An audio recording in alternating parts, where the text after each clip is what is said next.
Yo, welcome to Benchwarmers, a WOSO podcast, episode 46, part 2. If you want to check part 1, we Lily Murphy'd all over the place. We talked about everything Benchwarmers end of season awards, the UWCL, the best of the best, our ultimate team of the seasons, and our final season Benchwarmers awards for all you Benchwarmers legends that know our structure. But we are, I'll mention the only other 46 player I could find at Leicester City, Emily Vaughan. I think she got loaned out, but I don't know how long she was at Leicester, or even how long she will be at Leicester, to be honest. She is a young baller, and I hope she makes her way around the grounds, maybe gets into the WSL at some point, or promotes back up. Who knows how Leicester will, if there'll be a yo-yo club.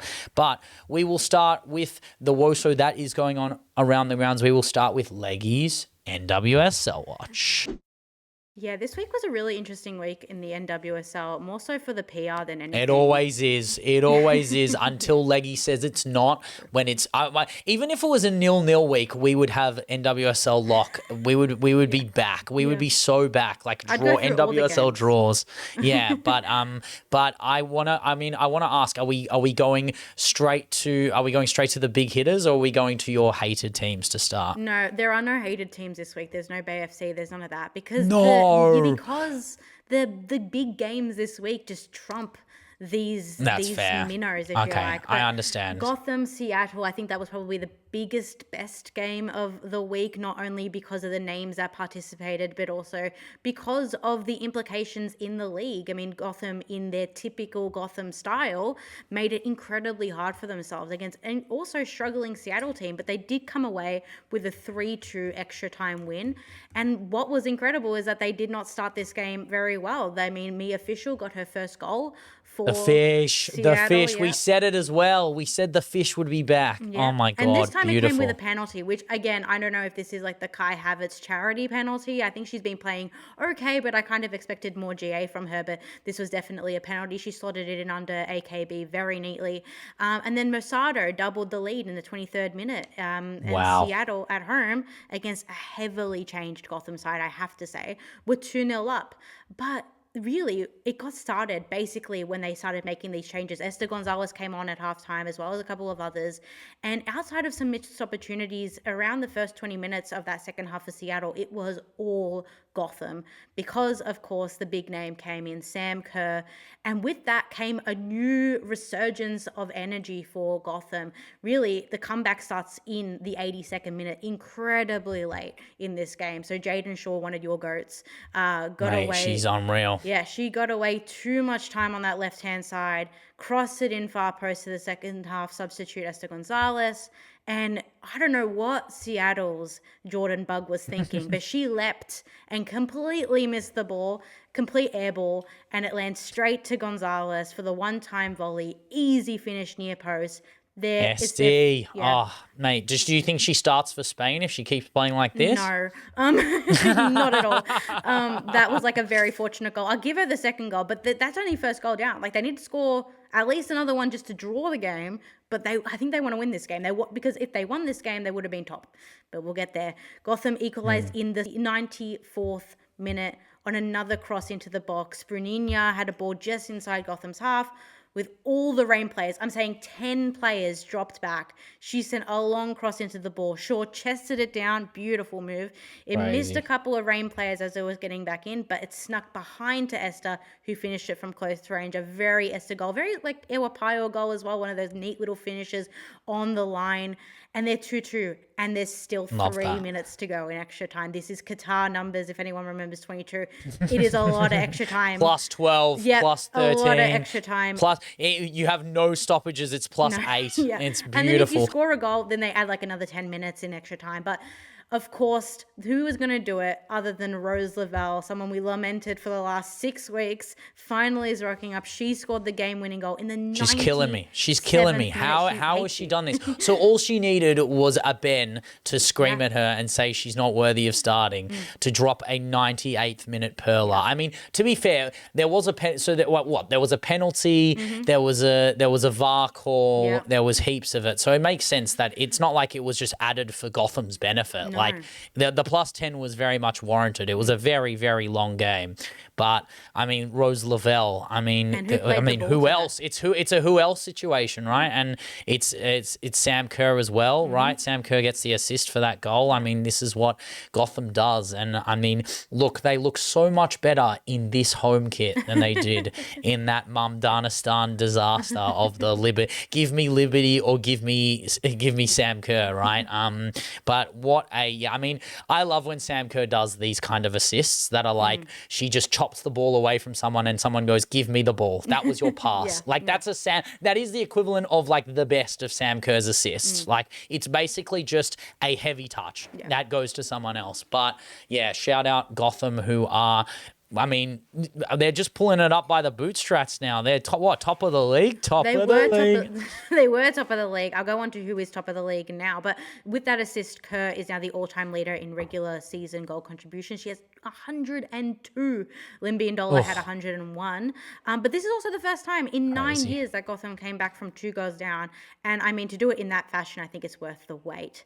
And of course, Sam was on the pitch for it. That's what happens. Yeah. She's there creating history every single game she plays in the... Mate, she owns America. She owns the Northwest. I mean, I hope she goes to the World Cup and owns the Southwest. But that'll be a different story. But to be fair, she does have a good record in World Cups against South American teams, to be fair. She's ruining the fact that she can't play a World Cup in the US, I bet. But yeah, exactly. Another massive game this week was KC versus San Diego, a real top of the ladder scrap. Top 4 clashes, and mate. It's not necessarily based on the ladder. I mean, KC haven't kind of cracked that top 4. Obviously, San Diego were top of the league at the end of last week. But this was an insane game, an interesting game. And if anything, proved why Trinity Byars is one of the best young players in the league and not only deserves to start, but needs to start at this point. Byars scored her first in the 6th minute to send them into halftime 1-0 up. A great little goal. And I think Giannis is trusting her because he played her for 90 minutes. Yes, Croy Bethune tied it for KC with a volley in the second half. It was 1-1. And then Chawinga came back. Yeah, I saw this goal. I mean, Chawinga was BC, incredible. Baby. TC6. Yeah. She is she's just inevitable. I was waiting for the goal. I was like, when's it coming? When's it coming? She found her opportunity. She didn't have that many shots this game. No. Only had 2 or 3. Didn't facilitate that many chances either. I feel like the wave, like 2 banks of 4, was pretty solid. And you have to give the respect to a player like Van Zanten, who was able to kind of nullify her in ways that I haven't really seen since the playoff, right? I think since it's to do with her injury as well. I don't necessarily think she's back to her best. Do you think she's not 100% fit? Well, and I think that it shows because in most games that KC are missing Chawinga from the start of the game, they struggle to get the result by the end. And I think that this was a case of putting too many stocks in the one player towards the end of the game, where you have a team like San Diego who have the depth off the bench to come in and really change the momentum of the game, whilst also having such a young gun like Trin Byars. And yes, they were ahead. KC were ahead in this game. Croy Bethune has been a real revelation coming from Washington to KC. I didn't necessarily think she would fit within the system. They don't usually play with that 10, but she's been doing very well. But of course, it's the Trinity Byars show at the end of the day. Yeah, she is, mate. She's unbelievable. Yeah. It's insane. How does Emma Hayes not take her? Well, she's still really young. She's still young. But she's 23 and she's scoring basically every game. Like how many? There's always that stupid what do you call it? Like the parable of how many goals do you have to score until you're in the Premier League from the dub, right? How many hat tricks do you have to score in a row until you're playing Premier League football? How many goals does Trinity Byars have to score this season in the NWSL to get a call up to the US Women's National Team? We've seen younger players have impact in the NWSL and be rewarded with caps. I think that forward position is just so stocked with players who are proven. Mate, it's crazy. I and would then like players to see her, and then players who aren't necessarily playing as well as her, but just have legacy I would like to see her in the under position itself. 23s. I'd love to see her get caps in friendlies. The World Cup might be a bit of a stretch to make that roster, but look, But if she keeps going at this rate, if 100%. Wave are top 3/top of the NWSL, and Trinity Byars, who starts on the bench, is in amongst the Temwa Chawingas, Barbara Bandas, when we're talking, like, she's not far away from the Ashley Sanchez's. Like, she scored 6 goals, of which 4 of them have been off the bench, and is only 3 goals behind. Is a hat trick away from Sanchez and Chawinga. She's not far away. Yes, Banda is always going to be a top goal scorer and put on a clinic for all of Orlando, but it is a question of, like, the Americans, if we're just going the American table, right, it is Ashley Sanchez, Trinity Rodman, who's a winger, Sophia Wilson, who's definitely going, and then it's her, right? She's the fourth player. Like, I wouldn't necessarily say she's like the 4th best striker for America that they have, or the 2nd best striker. She's not necessarily the number 2, but you could argue in the 9 as the replacement for Sophia Wilson. She is a very good pick. Yes, unproven, but definitely bundles and bundles of talent and goal sneak, like different kinds of goals. She's definitely having a Ali Sentinel-esque first season, and I think that that's only due to the fact that San Diego, and, like, yes, thank a man for a woman's job, but Giannis has actually also been able to facilitate her in a team that was heavily reliant Trinity on Stenius, mate. Trinity Stenius. Yeah, That's exactly. what it is. Yeah, Trinity very much so. Miedemar. Yeah. Like, mate, the combination play that she plays, she's fantastic. I think she's got a lot to if she keeps going at this rate, I don't see how Sanchez and her don't go. Yeah, I agree. Well, that game ended 2-2, so San Diego now 3rd on the ladder. And the last game I wanted to really... That's fine for them. Yeah, that's totally fine for them. And the last game I really wanted to focus on before I go into some of the other quick hits was Utah versus Orlando. I mostly wanted to talk about this game for 2 reasons. Utah finally got back into the stead of things with their horrendous couple of weeks after the break. And Orlando... Was Tanaka playing? Yeah. Yeah, surely. Tanaka started this game. The players are back. They're starting to play. They're getting their funk back. And also Orlando are probably the most inconsistent side in the entire league. Orlando proved that to win one big game, you need to sacrifice at least 3.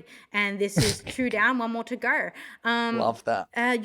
This was, as I said earlier, this was Utah's strongest team that they put out in the last few weeks, and it just showed. I mean, Cecilia Deltza, Chloe Lacasse, Tanaka, all these players were on target, on form, really dangerous in the final third. But the goal actually came, and the only goal actually came from Japanese international Narumi Miura, who scored an absolute banger, like completely crowded edge of the box. She gets the ball on the left-hand side and just smashes it far post. One of the goals of the season I've seen so far, and obviously incredibly influential in this game to get the only goal against Orlando. I mean, I always looked up with Miura. I always was checking if she's related to King Kazu Miura, but she is not related to Kazu, who's also still playing, I believe is still playing first team football, or would have retired recently. But I think he is still playing. He plays for the J3 League club, Fukushima United, at the age of 59 years old, professional football, still playing. Yeah, Kazuyoshi Miura, King Kazu for all you streets won't forget. Nuffies out there, obviously we don't, nothing goes past us, but I did look up, the first thing I saw when I saw her last name was, is she related to Kazu? She is not, but she is balling and she's having a solid season. I mean, her and Tanaka, the link up was very good at the start of this season, and I mean, she's dropped off since she got injured, right? And I mean, this is her best game since that return from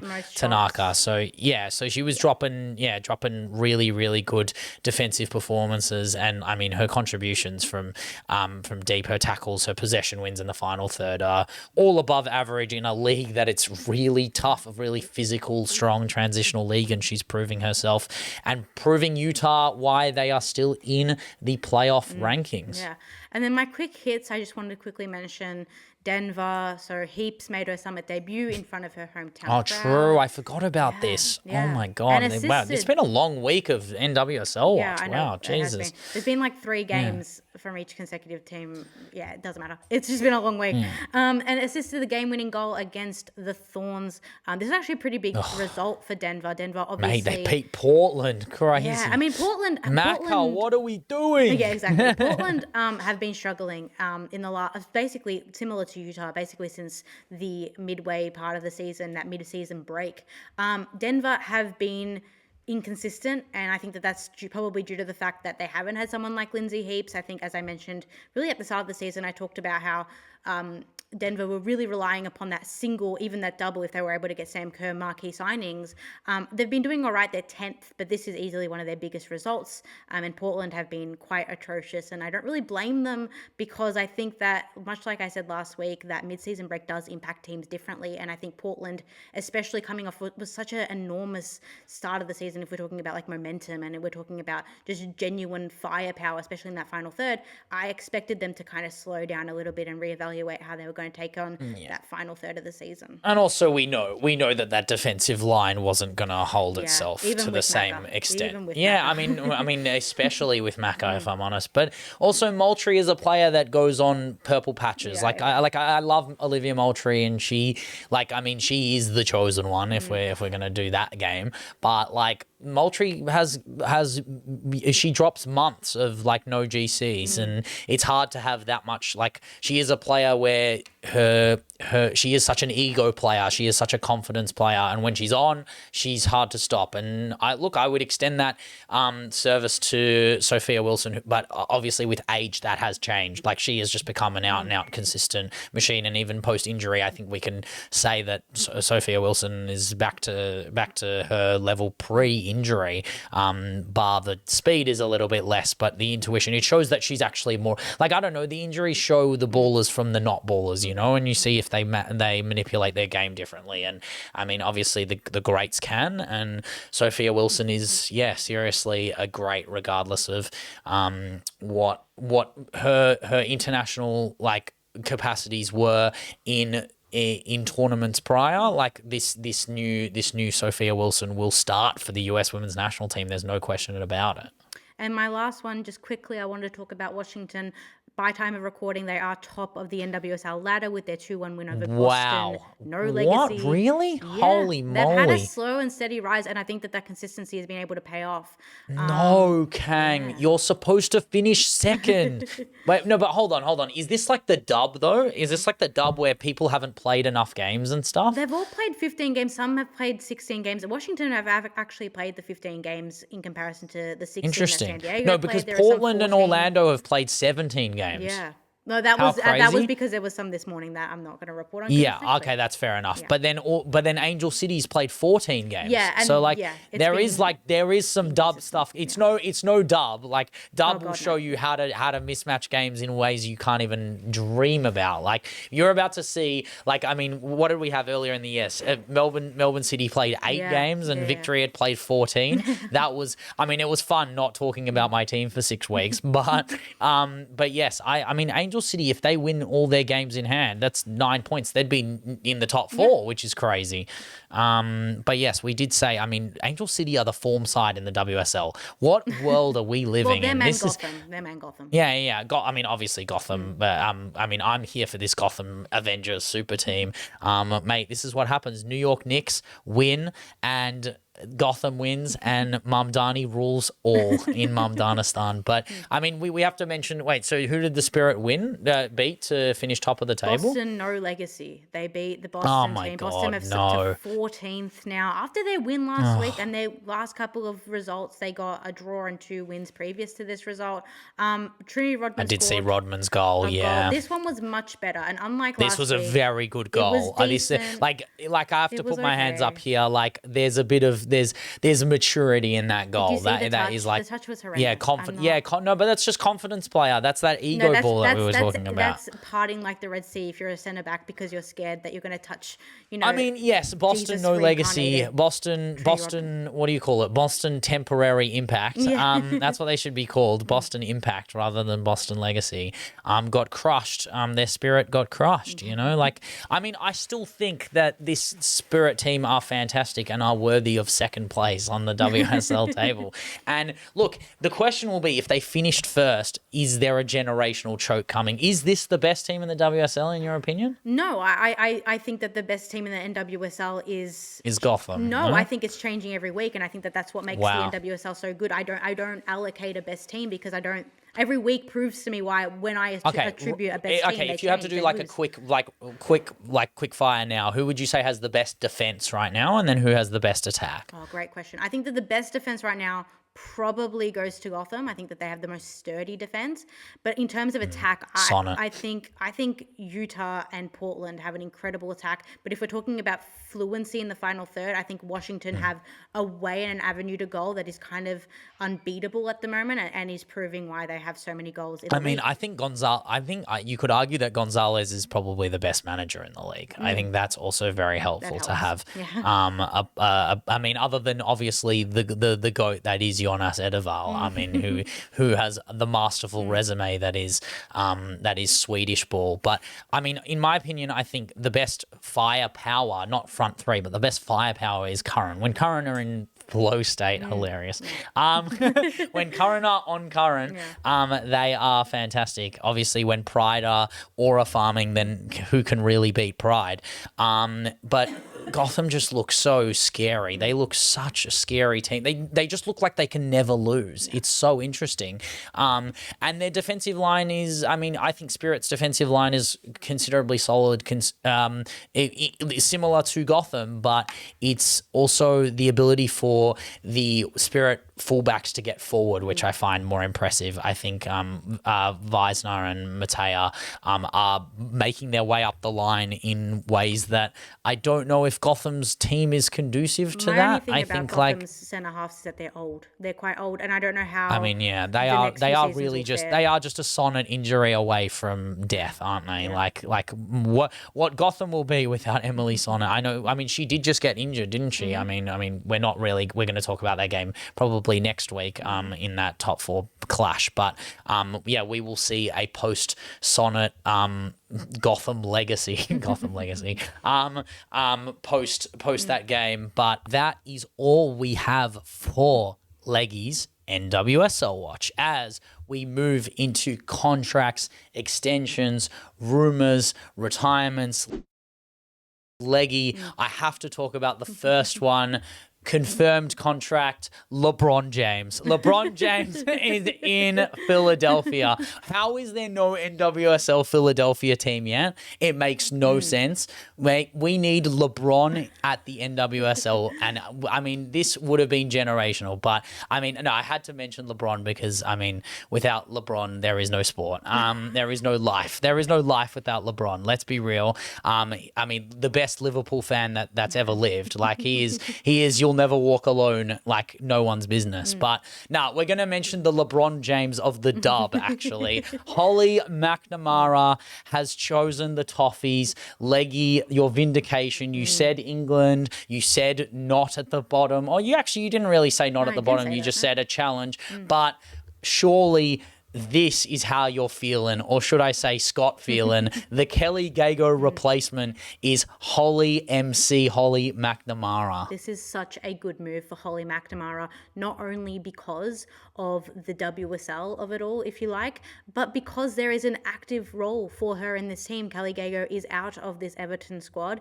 and Holly McNamara now has the ability to be the starting striker in a WSL team coming from a W League side. This is what she deserves for the work that she's put in the W League for however many seasons, maybe too many seasons for us, but I think the foundations are there for her not to have the most you have to mention the injuries as well. Yeah, there is a reason why. But I'm not saying that she has to go in and have the most extraordinary season. She doesn't have to completely blow our socks off, and she doesn't also have to be a marquee player to kind of hold the flag for Australians in the WSL. She just has to do her job. And I think that with Everton, a side that, yes, competes to try and avoid relegation a lot of the time, but does have solid patches of football in those incredibly tough seasons that we can talk about. But there are opportunities there for her in the cups, in the WSL to just really put a mark on this 100%. Everton side. It's any form of competition should tremble in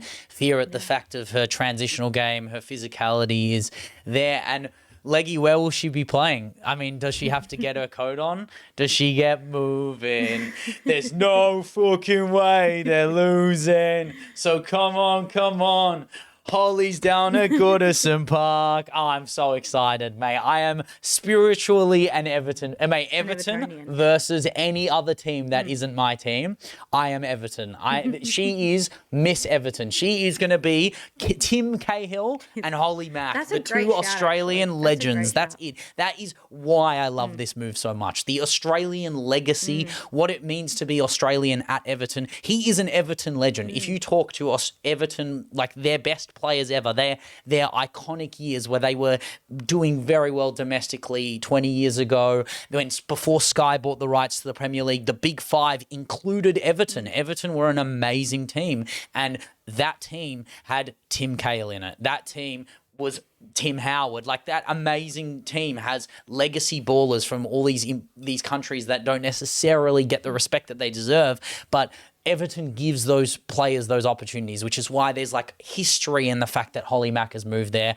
I mean, there is nothing more I would want than her chanting, come on, get down to Goodison Park. I mean, and then them doing Aussie for her. But I mean, I saw that she got the number 9. I still think it should have been number 17. I think she should have gone the Cahill route. But obviously she leaves the 9 behind. I get it. Yeah, if you're going to take the 9, take the 9. But the all-important question is how many goals? How many goals does Holly Mack get in the 26-27 season? I think if we're being realistic, I'm going for about 7. If we're being opportunistic, but all optimistic. comps, yeah. All comps, opportunistic. I think she can get double figures. And I also think something important is I think that she can get a lot of goal contributions as well. And I think if we look at that midfield of Everton and just how goal scoring they score a lot of goals from midfield. I think that her hold-up play will also be incredibly important in terms of how the avenues to goal. No Tony Payne on the side anymore. Yes, we do love Ian Wright's glaze of Ornella Vignola, but bar the one magical game. Of course. I mean, but I mean, I think it could be a 2. I mean, Phelan does love a 2 up front. It could be a Zara Kramzar, Holly McNamara situation, but then what does it mean for Mamiki? Well, I mean, exactly. She can come off the bench. I would no Snoyce now, so there's a replacement there. No Gago. Like, she is the logical move. And then obviously in the middle of midfield to have a player like Aurora Galley and another player, a teammate in Claire Wheeler, there is a lot to love about this Everton side. It is, I mean, you said West Ham is prime Barclays. I feel like there is something Barclays vibes about this 4-4-2 setup that Everton and Scott Phelan is creating. I mean, sometimes I've got a great feeling, to be honest. But another good feeling is the Muppy Leon replacement at Barcelona. They dropped the big dimes. They dropped the big money on Renee Van Asten. I mean, wow. Leggy, how many games does it take for you to get signed by Barca in international ball?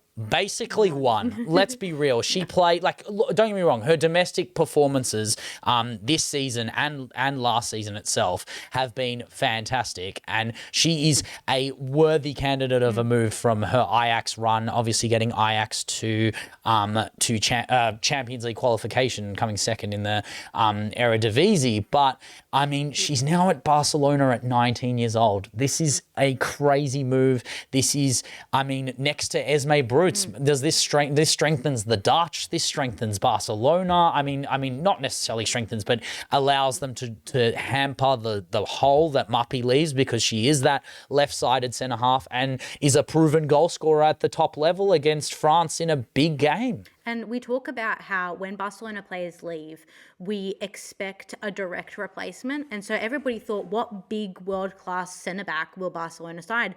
And we forget that this is a team that has incredible depth, has the ability to bring in 19-year-olds and have them start in the league, whilst also trusting that they have those bigger, more experienced players like the Marta Torrejons, like the Irene Paredes, who can come in the Champions League.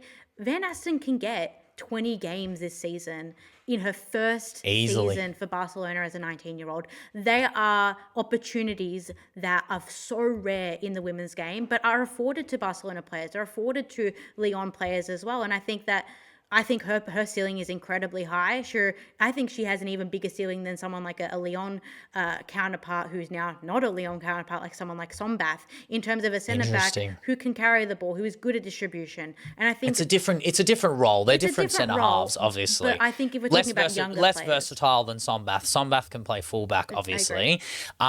There is something to ask about. I mean, is the Martina Fernandez like loan buyback happened yet, or it's still in rumor? I don't think it's actually happened yet. So I wonder if they're not going to trigger that buyback clause, and does that mean that Everton gets to keep the greatest centre-back partnership legacy of Mason Fernandez? I mean, that would be crucial to them. I think it'd be disappointing for Fernandez, because I think if Everton, of course, are a team that you can stay with. If they lose for a Fernandez, while. they're in big trouble. Yeah, you can stay with them for a while, but if we look at the trajectory of someone like Fernandez, she could be an elite to world class centre half, and really the only way she can do it. You could argue she has world class qualities already. Yeah, and the only way that she can really fulfill that potential is to go to somewhere like Barcelona. She's obviously Barcelona born and bred. It just makes sense for her to do it. And if we're talking about the competition with the likes of Lyon do this so much. They send players out and then bring them back, or send them out and then have a buyback clause and then fulfill that buyback clause. I just hope that the financial problems that exist within Barcelona do not stop them from being able to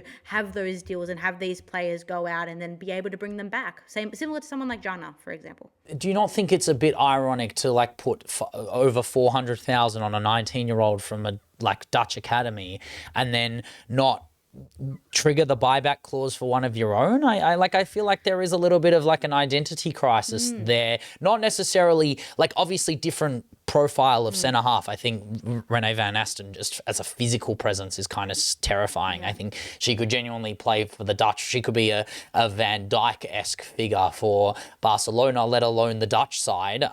But you got to feel hard done by if you're Martina Fernandez, who's had a great season at Everton. And I mean, obviously they have that kind of caliber of player, but I just think that if Muppy were to leave, I mean, it's just it's cheaper, it's easier, it makes more sense. I think it is a bit of a head scratcher, you know. I think you're apt to call it an identity crisis, but I also think when we look at the real identity of this Barcelona team, it has become slightly detached in those very key areas from La Masia in terms of bringing players in. And I think that it's important to get young players in and then kind of imbue them with the La Masia, even if they're not there from 12 years old. A 19-year-old is still able to adopt the La Masia-ness of Barca play. Carla Julia, just Rosalia's coming in. Don't worry. Leon was not La Masia, for example, and we attribute the Barcelona play to her. I think this could be another great example, this time coming away from Spain and going to the Dutch. Oh, no, 100%. There's no question about that.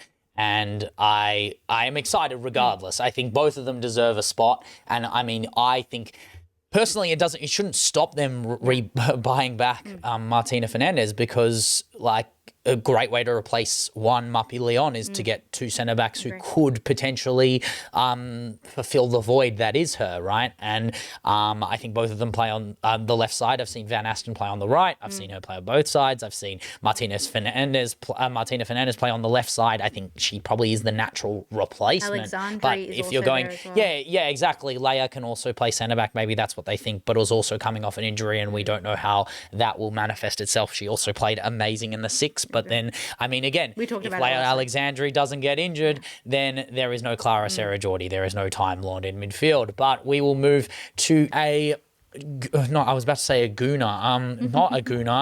Lion who's moved to Beyonce's Village in Tottenham. White Hart Lane Magic. The newest addition to Martin Hoball is a Lyon graduate of Alice Sombath. I kind of rate this from the sense of that she's decided to do something different. She doesn't have to just sit on the bench and play her measly minutes for Lyon and not challenge herself. This is a challenging move from a player who didn't have to do it, in my opinion. I don't think she had to. So I'm impressed with that. I wonder what this means for Claire Hunt. I don't see Koga leaving the starting 11, but I do see this as a direct capacity for Hunt to be phased out. Or does she go to the right back position, which, I mean, would be an interesting place. I don't see Sombath, obviously Sombath did get used at right back a few times this season, but I do see her more as a predominant centre half. She had some really good moments. Into the six if they need be, playing a higher line.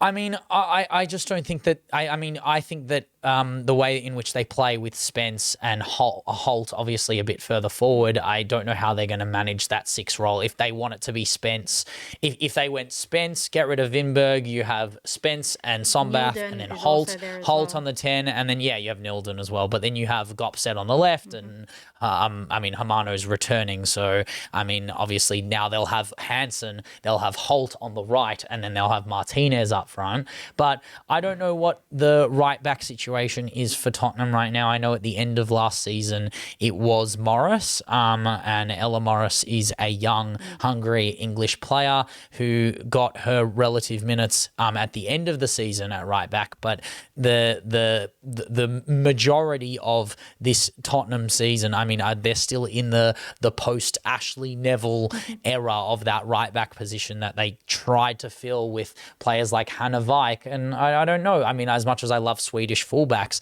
and she played a lot of games both at left back and right back, I just don't know if Vike was the answer. And that's where you kind of think to yourself, is it Nilden? Is it Vike? Do they move? Is Bartrip still in the rotation? You don't really know what they're going to throw at us this season, but I know that their front 4 has gotten a lot better with the likes of players like Martinez, players like Hansen, players like Holt still staying and not going elsewhere, and Gopset to the left side. They've made their moves. They've made a definite precedent to go out of their way and sign players that I probably didn't think were going to look at Tottenham as an option for the progression of their career. I don't know what role she will fit, but what I do know is that in the past 18 months, Spurs have made signings, and a majority of them have been fruitful for the style of football that Martin Ho is trying to implement on this side, and really trying to establish themselves as a top 6, a top 4 WSL team. And I think I can only trust, and this is coming from an Arsenal perspective, I can only trust that there is a greater goal here with the introduction of someone like Sombath. And I think that we talk about Sombath and miserly minutes. This is a player that is having upwards of 20 games a season in the last 4 seasons, bar 24-25, where she got 16. This is a player who has experience. She plays in the Champions League. She also plays for France. I think this is a great move for Spurs, and I think it's another testament to WSL clubs, as we mentioned previously, looking outside of the traditional realm of centre half equals, tall, kind of middle of the 20s, higher 30s. She's a game reader. She's not necessarily the most physically competent. She's not Naomi Girma. She's not Emily Fox. She's not going to be a right back like Emily Fox. She'd be more of the ilk of a player like Lucy Bronze, not necessarily that level, but the slower, control the game, decide what's going to happen, lead from the back. I didn't even mention your Dutch goat, Pavlova, who's made her way across the ponds, who will play in the middle of midfield, no question about it. They also got Hackens Suzuki, who was on loan at Roma. So they have a lot to choose from, and how they sort out their midfield mix is their opinion. I kind of see her as a fullback replacement / centre back when if Hunt or Koga gets injured, then she can just slot into the centre of the park and show why she was a Lyon Academy graduate. But Man United have signed their I mean, it's their backup goalie now. I Is would say this it? Like, surely Janina Leitzig isn't a third goalie, right? Like, this is a situation where Leitzig. I mean, Patel, did she leave? Is that what? Is that's what's happened? I think that we mentioned that that the Sevens tournament was her last games, and if not, then sorry. Interesting. You're so I mean, you're so that's forgettable yeah. I that- mean, yeah. Saf Patel must have gone away, because I can't see her doing a Misa Rodriguez at United. That would be so silly. But obviously she's not starting over Tullis Joyce, right? That's not a possibility, is it? I assume and they don't even have a second competition, so it must be a decision that works off the back of a potential, I don't know, cup run. Does she want to play in the WSL? I guess that's the point, is that she doesn't want to play WSL too. I think that PTJ has shown, and this is no slight on PTJ, but consistency is a very important factor to being the number one goalkeeper in a WSL club. She is consistent, but she does have times in the season where you can see that the tiredness catches up to her. And I think that someone like Janina Leipzig, someone WSL proven, who I even called midway through the season, I would have taken on loan. I thought that she was exceptional for Leicester. I thought she was arguably one of Leicester's best players. And I think she's easily a top five, you know, in terms of being in a top five team, easily compatible with any of those top five teams. Manchester United, I think, is the best opportunity for somebody who is a second goalkeeper, because as I mentioned earlier, you can't rely so much on PTJ. Take away the obvious talent, she needs a rest. And I think that in those cup games, I think Janina Leipzig will also attest to this. Big cup games are these second goalkeepers, field days, because they're able to showcase their quality. And I think, as I said earlier, that WSL proven quality as well. I think this is actually a very smart move for Manchester United. Yeah, so Saf, I've just looked it up. Saf Middleton Patel has signed a new contract till 2028. See, she's so irrelevant. No offense, that we even forgot that she was there. Yeah, exactly. So that means Leitzig will just be the second goalie. I rate Leitzig higher than her. I think she had a very good season for Leicester. Yes, they copped a lot of goals, but my God, some of the performances, especially against LCL, that 1-0 win, against Villa, she has player of the match performances. Yeah, she's a ripper goalkeeper who cops a lot of goals, but cops a lot of XG and has prevented a lot of goals, because that's what she does. She's a very good shot stopper and no less than that. And I think that it is an interesting signing for United. I assume it's a cup run style. She'd be good in a one-off game. I can see that 100%. We can talk about some confirmations from last week. The Mallard rumor is confirmed. 995,000 or whatever it was. Something ridiculous. A million. Basically a million. Anything to be under a million. Am I right, Sonia? 1 mil. Misa to Arsenal. You actually paid money. Who knew? I didn't know KSG had any money. I thought they just didn't have money. I thought that the S wasn't a dollar sign. That's all it is. It's Kroenke. Kroenke is broke as Claire hell. Weetabix but has some money underneath her bed, I can just tell. Yeah, she's got that Weetabix money, she's a Weet-Bix kid. What can I say? She's a numbers girl. But contract, this is probably the big one. Yeah. We're going to talk about the two Barca girls in Marta, not that Marta, the other Marta, the GOAT Marta Terrayon, who also scored a goal of the year nominee from 40 yards out, the cross that went in. GOAT moment for Marta. But the scariest footballer in the world, Carla Julia, 2030. Oh my God, Vision 2030. See, that signing is Saudi pilled. I'm telling you now. That was Mohammed bin Salman saying Carla Julia is going to run WOSO in the next 4 years. That's what the vision was. Vision 2030, Carla Julia Ballon d'Or in 2030 season in her contract year. Rosalia, I know her. I barely know her. It's going to be, those front three is terrifying. And then Pina at 32 years old. 2030 WOSO is going to be, she's not even going to be 30 years old. Pina will literally be 28. Pina will be prime Pina. And that's even more of a scary thought that we're not even at prime Pina yet. But both of these extensions make sense. They don't have to sign anyone. They just have to keep who they have, because they have bundles of talent. But MC Tessa Walhert, arguably player of the season in the Serie A if it wasn't for Manu G, has decided to go from one end of the table in second to the other end. It is no longer, for one episode, it was Sophie Svava's Como. It is now Tessa's Como. That's what it is. Chids' Como versus Tessa's Como.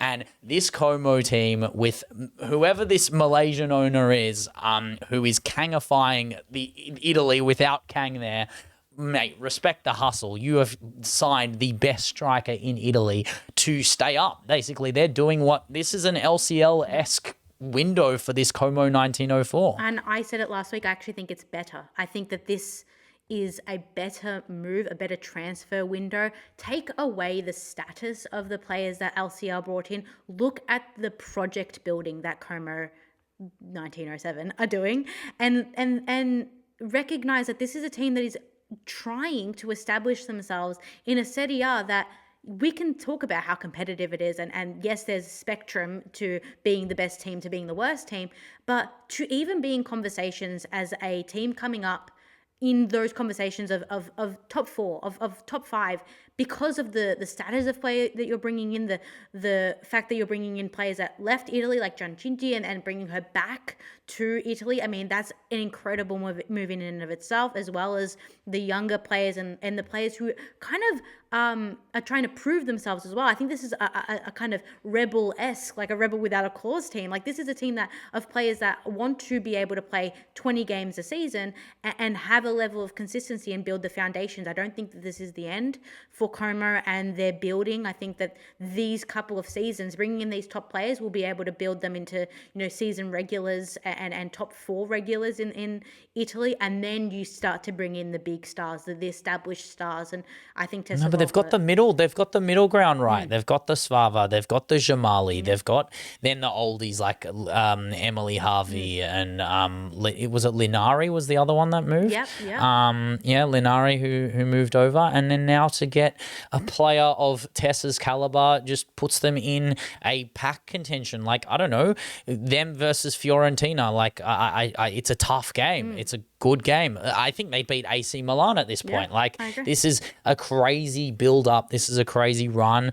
I don't like, again, depending on how they structure this and how long the shelf life of an independent owner that Tessa's Como is offering, it will make for an interesting precedent. And hopefully, I mean, I'm kind of glad that she doesn't leave Italy. That's what I get. She gets the chance to retain her gold title and just continue going for numbers for numbers' sake, because Tessa Valhert is inevitable in this Calcio ball. I think she just does suit the football in a way that not many other strikers do. They're like, we don't really look at the strikers of the Femminile with much like fear factor, in the sense of like they are like goal sneaks or killers. And I think this is a situation where Tessa can really transform this project in an Alex Pop-like way. What she's going to do at Borussia Dortmund, it'll be very, very similar, I think. My hot take is, I think, first of all, I think that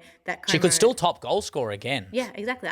My hot take is, I think Como 1907 has had a better transfer window than Como, the established Como last year. Then Chids' Como, yeah. I also think that 100%. I don't necessarily think that they will be able to be on the same level as Como. But if Nwsl leaves Como, I think that this other Como team will need to be able to create like differentiators. Como numbers will be better than the established Como. I think that they can have a better season. Yeah, blue Como versus, I mean, mate, this Tessa's Como, that kit, that home kit, is masterful. It's a masterful design. Oh my god, yeah, exactly. With the blue and then the collar, it's like a t-shirt. It's not even like a kit. It doesn't. It looks like an old like Italy Azzurri Baggio kind of vibe. Like there's not a. It's very minimalist. Not a lot of sponsor. It's very beautiful. I do love this. What they've got going on, and the aesthetic is suited to what they are. They're in like a blank page. Like we don't know what they're gonna bring, but it looks the aesthetic is very pretty. The aesthetic is as good as it can be for a team. They're arguably the third best window of transfers of any team in Europe. I mean, yeah, it's West Ham, Arsenal, and Tessa's Como, in my opinion. I think Arsenal have done something that we're not even going to speak about the season they had. We're just going to talk about the transfer window that they had prior to the season when they win the WSL, or if not, or we'll talk about it as the biggest choke of a transfer window of all time. There is no in between, by the way. There is no way that you don't get talked about either way. You are either getting hampered or you're getting this was coming. You had the best window of all time. But the rumor update I wanted to give was we did talk about Carolyn to Barcelona, which, I mean, is looking increasingly more likely by the day. But I did read that she has a release clause of 2 million. Who put that? 2 million. Gazball put that release clause on her. How insane from Yeglert's ball for us to say, you know what, this girl. I mean, this is the whole thing I told you. Who is a player who could win the Ballon d'Or, who would never be put in the Ballon d'Or shouts just yet? And it's Carolyn. And they did it in the contract. The 2 million is a Ballon d'Or-esque player, really. We're kind of holding her to that extent. And they're offering, 850 to 1.5, which is peanuts, if you ask me. But in the realm of WOSO, that is insane. Every player now, whether it be Lukta or Carolyn or all these others now, when a good striker becomes good, or a striker breaks out, the number is just going to be 7 figures, which I think is insane, right? The world of WOSO is just changing so much because every player is a milli, right? Every player is a milli, which gave me an idea because, I mean, look, I think everyone was very excited to hear me sing, but they didn't get to hear me rap last week. So I've given the people what they want this week. I am going to. I mean, the song I am covering is what I've mentioned already. It is Lil Wayne's masterpiece on the Carter 3 called A Milli, but it is a milli in brackets for every WOSO player in history. And I will see how I go.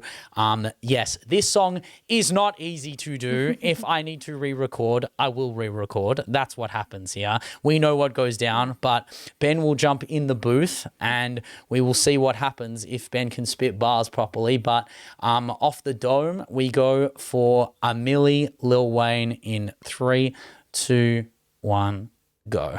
A million here, a million there. Transfers in the WOSO market's tougher, the pulls on 80s hair. Chelsea offered for Lukter but wouldn't reach Echegini. Market values deceiving for any team, not so easy. Mallad's a mill, Carolyn too, it's a motherfucking problem. Comparing these to Shrewdness Smithy or Alyssa Thompson. Pride Ovalle 1.5 for Jave Cho 1.2 to Gotham. Spirit of the market, fuck Trinity Rodman. Owners what you want, I'm rich, can't be fucking poor though. Private rich relentless shit is how you get Kioro. Market, no place for you homies. Leon with 20 loanies. Blues pay over 880 for center backs like Naomi. Prices got me stressed, broski. Men say comes up baloney. The men are 100 mil, so 1.5 is kind of low-key. Arsenal post Liv Smith. Transfers KSG a broke G. LCL did the same post Lexi with free transfer. I know me. If it's so cheap, then show me. The call-out is for rich cronies. 1 mil will ought to do it. Benchwarmers can run remotely. Moral of the bars is 1 million is a lot of dough, and if that money's jacked to you, then fun youth ball and podcast shows. There we go. I fixed it up. I fixed it up there. I'll edit it through. So that was a 2-time take. The second take was much better, to be honest. I did hit the flow a little bit better. But yes, Arsenal post Liv Smith are free transfers because KSG is broke G is the one for Allegra right there. Which is because. Yeah, the Trinity Rodman. I mean, if in the original song, it does mention Rodman's dad. Yeah, that's the point, is that lyric is literally, I'm not going to say the original lyric because we will get cancelled, but he does say, I'm on my something bullshit, call me Dennis Rodman. So that line kind of wrote itself. But yes, Trinity Rodman always on her bullshit, as she says. But yes, every player is a milli, and they will only go higher, right? I mean, if Bonmati left Barcelona, it would be what, 2 milli, 3 milli? No, 5 million. Are you crazy? 5 milli, yeah, it's crazy. Yeah, the numbers that are gonna end up in WOSO will no, not necessarily rival Menso, but just crazy numbers in the realms of WOSO. But that is all we have for contracts, extensions, rumors, and I mean, we had no retirements this week. Are there anyone you want to put on the chopping block, Allegra? Ooh. This is the time. Is there anyone you want to just drop out there right now? Anyone you're thinking of? Whoever, I don't know them off by head, whoever the manager is of Racing Louisville, just retire. Oh my God. Brutal. You gone for the kill. Yeah. So I mean, if we're gonna go Racing Louisville way, I mean, there's a lot of players that you could choose in there too. I want the manager. I don't blame the players. You don't blame the players. I mean, it's all together, to be honest. No. It's all encompassing. Gaffer. But I mean, yes, it is Beverly Yanez, right? Is the coach of Louisville. Bev Yanez. Is she the young one as well? She's young, right? Yeah, she 38 years old. Retire. She's not early retirement. Yeah, she's early retirement. I mean, that's so cruel.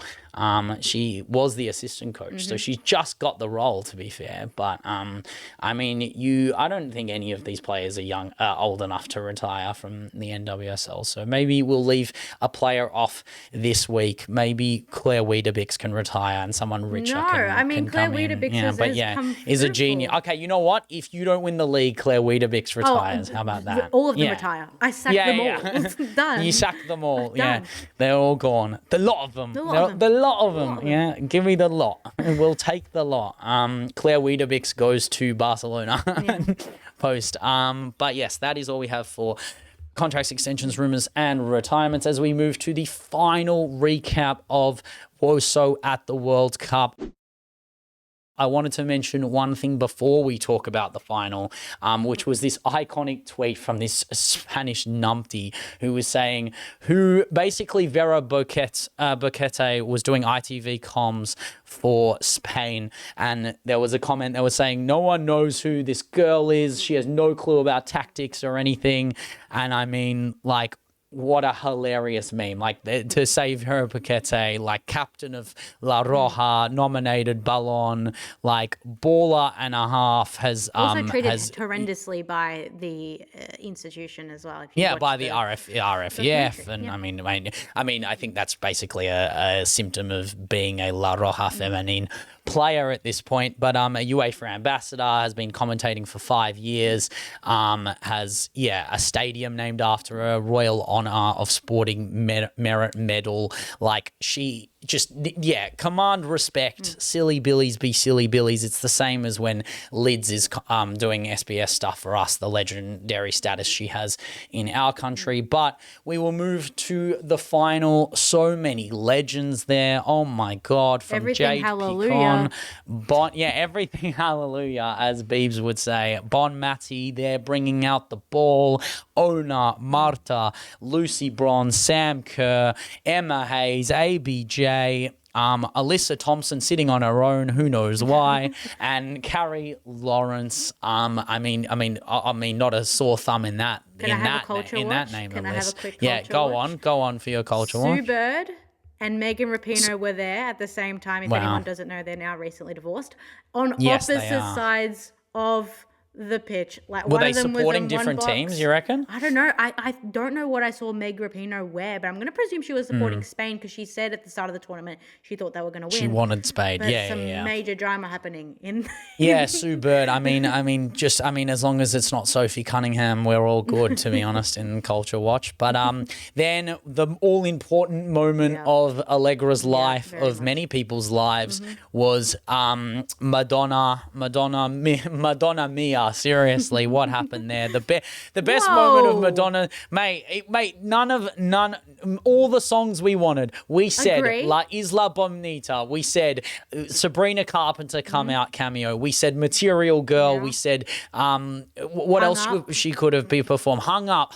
Where was Hung Up? Hung Up could have done it. Could have got it over the line. Yeah. But no, we got R9 and Dino for music makes the people. But she did like a little mashup. I liked it, but the problem for me is, why are you sticking Madonna in a basement? Why is she in the basement? What? Because she's the like a basement, mate. Like a basement. Material Girl. Mate, she works with what she's got. I mean, she was loving Ronaldinho a bit too much, in my I liked it. It opinion. was fun. But respect the hustle. I mean, he does have 2 wives, I believe, if I'm not mistaken. So shoot your shot, Madonna. Shakira balling out. I mean, again, she only did. I mean, this whole one song cameo nonsense. I mean, I know, I understand it is. Surely that was it. No, but she could have done.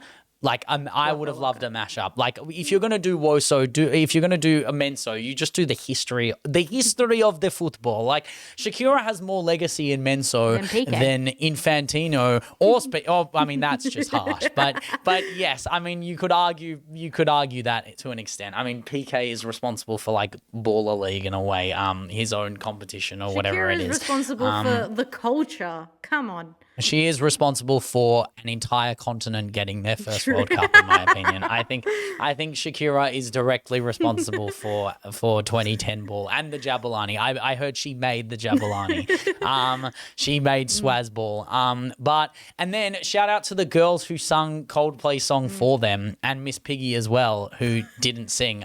Why did Miss Piggy not sing? How can you bring out the Muppets and Miss Piggy and Kermit didn't even sing? Literally, Animal got a bigger part in the halftime show than the 2 main Muppets. Like, it was absolutely disgracia. I mean, is there anything else you want to mention in the halftime show or in the game? I think post-game I wanted to mention the like morally right version of what happened in 2010 when Iker Casillas kissed his then girlfriend in the post-match. We got like an awesome version of that, which was just like the love-in that You're talking about Rodri and Aitana. Guys, get yourself a man that looks at you the way Rodri looks at Aitana. Not even that. It was just the respect. But it's no. From an admiration standpoint, not even like, I'm not saying from like a Riz standpoint. I'm saying it from the sense of like the like, it is just perfection, the 2 of them. And the best soundbite, of course, Aitana brings us the greatest memes, the greatest sounds of all time, whether it be Kira Walsh or You Work or Not Work. The best one, this is the holy trinity, this is the hat trick, when Rodri said to her that I'm trying to be like you and like I'm trying to achieve what she can and she can't and he can't, and he's like, she set an amazing precedent. You hear Aitana just go hee hee and it is just such a funny laugh, such a funny moment. She is just goated. Like, she just is the neurodivergent goat of WOSO. Did you want to talk about that hot mic at the end that I caught? I don't know if you were still watching at the end of the game, but so Trump and Infantino are kind of lingering in the background of the trophy lift, and our SBS punditry panel, the host on there, I forgot his name, was caught on the hot mic saying, Fabiano. Yeah, saying Claudio Fabiano. Yeah, he said, they can just edit him out later. Yes, iconic hero moment. Yes, I did see that, Fabiano. I mean, I love that Rodri waited for him to get off the stage, and then Infantino tried to pull him off, and it was just not happening. It's too hard. You cannot mobilize when the unstoppable force of Infantino meets the immovable object that is Donald Trump. But La Roja rules all, has won both sides. As well. Amazing. Yeah, I mean, at what point do we start doing this podcast in Spanish? I mean, it just has to happen. I mean, yeah, exactly. 336 days in, and the best I can do is Alexia, si us plau, jersey signatura. That's all I've got, which is all I really need, to be honest. True, yeah. Camiseta, si us plau. Big signatura. Gran signatura. We love the World Cup. We love the WOSO icons of the World Cup. Did you have any best dressed? I mean, I know Soccer Donna is all over that stuff. But I have a good one. Yeah, go on. Anya Taylor-Joy wore like this little scarf situation for Argentina. I did see the scarf situation. I think that's so chic. I think that's so cool. Yeah, it was. I mean, depends what you think of chic. I'm of the Fleabag ilk that chic is no longer chic. But I thought Marta was dressed to the nines. Lucy looked good. And Emma Hayes obviously balling out. Yeah. Yes, I mean that is very true. They were literally like this blob together. They just like weren't seen without each other. You've never seen them not in the same room. They are, I mean, they're both right backs. They're both in the WSL now. I mean, maybe one's a left back. That's the proof in the pudding. Renee makes her a left back so that they're not the same person. One was the Barcelona right back. One was also the Barcelona right back. They cannot replace either. I mean, it is just confirmed. Lucy Bronze is owner. They are the same person. But that is all we have for WOSO at the World Cup. As we move into the final segment of the show, the What Would Kang Do? Number 46, we are still on riding that high. Don't worry, we will talk about continent ball another time. We'll do it next week. It is very, very exciting, but I'm still on the grind of the interview. We mentioned it in the interview breakdown. We were talking about the analogy that is rent-free in my dreams, rent-free in my nightmares. I love that interview so much. 51 minutes of magic, as the Qatar 22 World Cup would say, 51-minute halves. But the analogy, Kang, football is like a Michelin star restaurant. You have to have it all, right? Like that's the point of this, right? You have to look at the situation for what it is and find why Kang would do such a thing, right? Like, why would she create such an analogy? And the importance of this analogy is crucial to any sort of team that's gonna make itself valuable in the WOSO scene. So I thought to myself, if you're gonna say that football is like a Michelin star restaurant and everyone needs to work together, we have to create a proper Michelin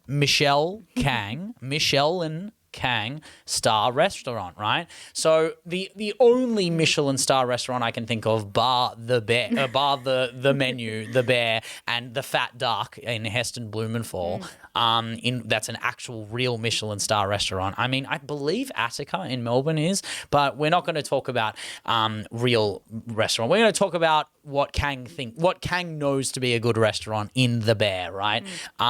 So obviously the Bear, or any good restaurant, any Michelin star restaurant, has a French brigade. Some say that is Leon. Leon's 433 is a French brigade. Who's the chef? It is Giraldez. Let that man cook, and we will see what happens. But basically, the 433 system is very simple. It's not just for football, it's for the chefs as well. We have an executive chef. We have a chef de cuisine, the CDC. We have a sous chef and a chef de partie. We have the commis chefs, the 3 junior cooks, the 3 stages, which is the 433. And then you have a general manager, and then you have a sommelier, a wining person, which is obviously, in this case, Kang, right? Because she just whines and whines that the rules aren't fair. But just because we have Kang and we have our general manager in Giraldez, we have to work out the rest of this team. Who is the Carmi Brazzado of this team? Who is the Sydney of this team? The Tina, the Marcus, all the junior stages and interns. We have to work out the French brigade that's going to fix this Michelin Kang star restaurant. And then if we have a bit of time, we can even talk about the menu that not the movie, but what they would actually serve, what they're actually chefing up. But we kind of do know what they're chefing up. It's trophies, domestic trophies only. They cannot get this European accreditation to serve their food worldwide. But I'm thinking in this lineup, and we're going to do some Kang improvisation, Leggy. Who would you put as the head chef of Leon right now? Yeah, it has to be Renard. Easily I was going to say, yeah. is it? I mean, Renard, just even her name sounds like she sounds like a chef. Like there must be like a Renard chef. Like there has to be.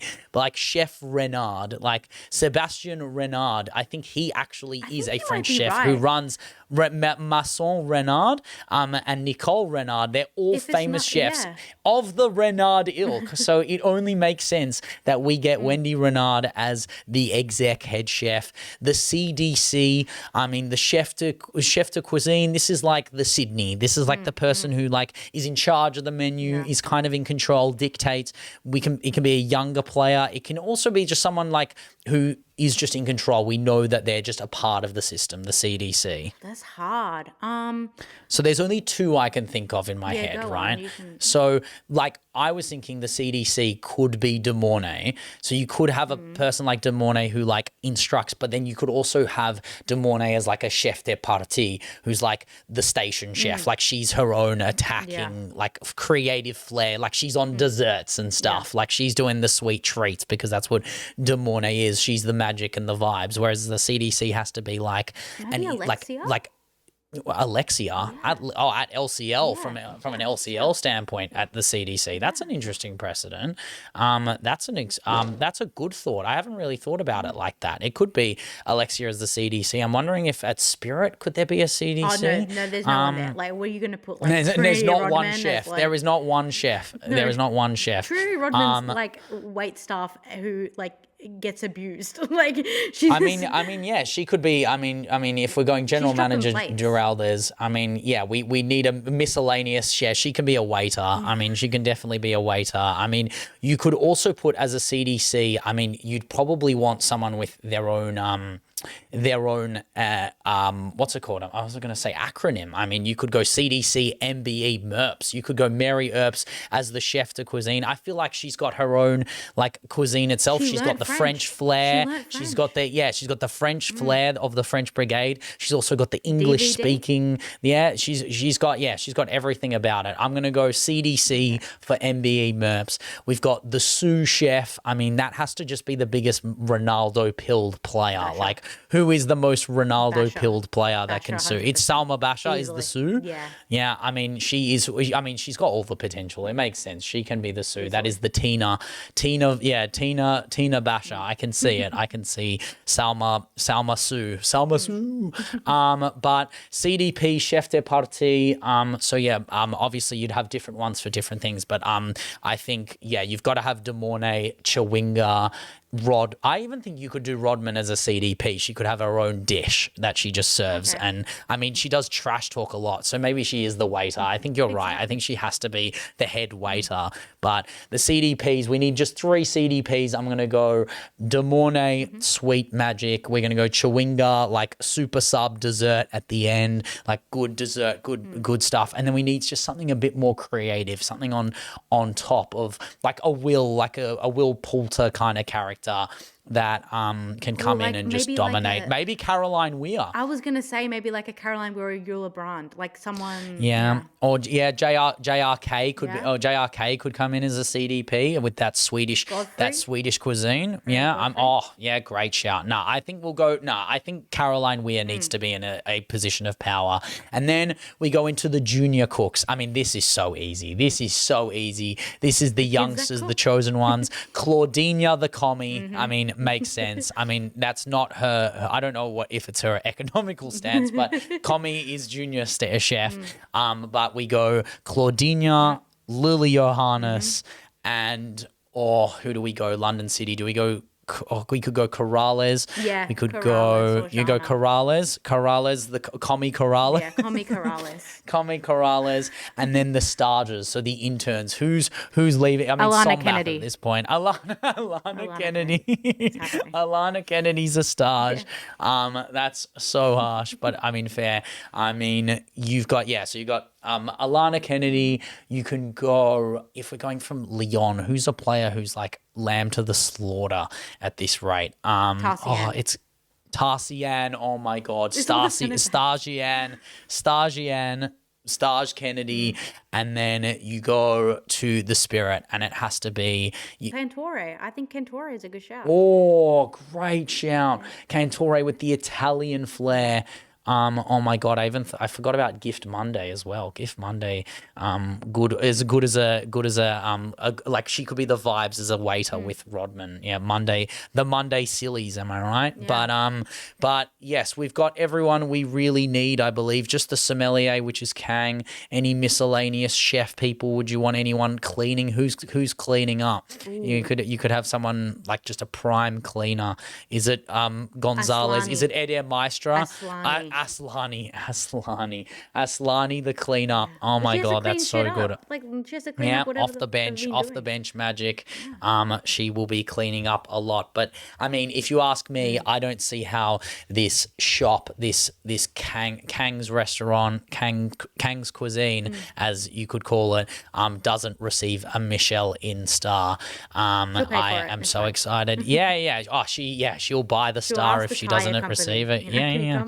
I mean, some say all the Michelin stars are posers, but that's not me. But that is all we have for What Would Kang Do, and that is all we have for the podcast this week. We are on Spotify and YouTube for our full audio visual podcast respectively. If you want to see my Rapino joke at the start, watch the YouTube clips. If you want to watch our transitions, our any form of edited content, it's on our YouTube and it's on our TikTok for all our short form long edit stuff where you get our edits and fun stuff where I do the stupid raps and songs and Leggy does our breakdown of our analysis in ways that no one else can, because no one breaks down WOSO the way we do. We cover WOSO around the grounds. We cover WOSO that people can't, because we watch WOSO every week, because we love WOSO and what it has to offer every week. The leagues are starting very, very soon. We're nearly around the corner of the 26-27 season. We have finished up with our end of year awards as well, because that's what we do. We cover every single league, and we don't just cover every second. We don't just cover every minute or every hour or every day. We cover every week. Every week. Thank you all so much for listening. I can't wait to dine at the Michelle Kang Inn Star Restaurant. Thank you all so much for listening. Keep warming the benches and have a great week.